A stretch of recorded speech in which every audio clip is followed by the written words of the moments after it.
ભુજની GK general હોસ્પિટલમાં resident તબીબની ગઈકાલની હડતાલથી મોટી સંખ્યામાં દર્દીઓ બાનમાં આવ્યા હોય તેવો તાલ સર્જાયો. કલેક્ટરને આવેદનપત્ર પાઠવ્યું.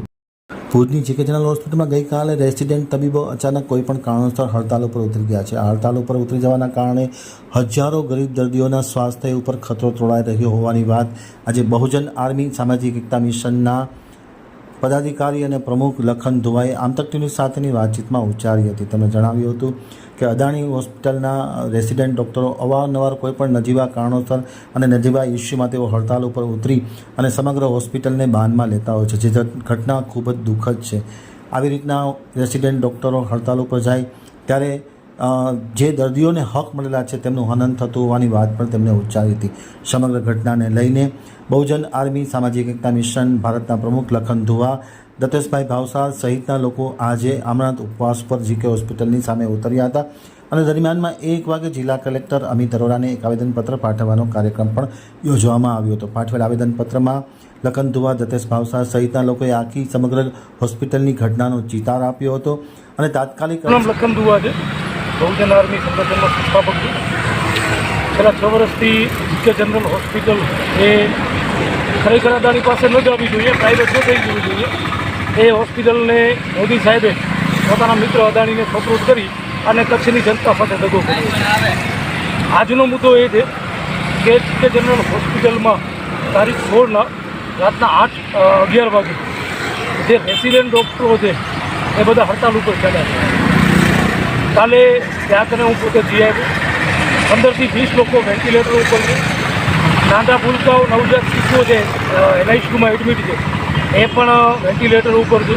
પીડિયાટ્રિક વિભાગમાં પણ ગંભીર બીમારીઓના બાળકો પણ છે અને વેન્ટિલેટર ઉપર સાથે છે.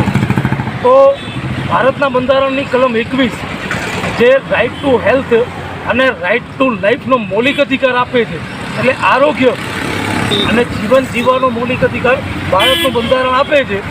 એ ભારતના બંધારણને કિનારે કરી અને જીકે જનરલ હોસ્પિટલના રેસિડેન્ટ ડૉક્ટરો આજે વર્ષમાં 2 થી 3 વખત પોતાના પર્સનલ ઈગો માટે એ હડતાલ ઉપર ઉતરી જાય છે. 2-4 દિવસ પોતાના રૂમમાં બેસી રહે છે દર્દીઓને છોડી.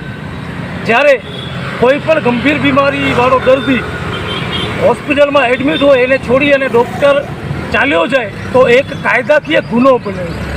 અને આવું આ રેસિડેન્ટ ડૉક્ટરો વારે ઘડીએ કરી રહ્યા છે.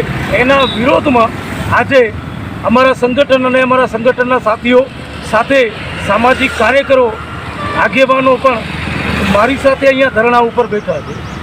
આવેદનપત્ર કલેક્ટર સાહેબને આપ્યું છે. કલેક્ટર સાહેબે મૌખિક વાત પણ કરી કે અમે લોકોએ અદાણી મેનેજમેન્ટ સાથે વાત કરી છે અને આ લોકોની હડતાલ પૂરી થાય અને જે દર્દીઓ છે એમની ટ્રીટમેન્ટ, એમની સારવાર પાછી ચાલુ છે.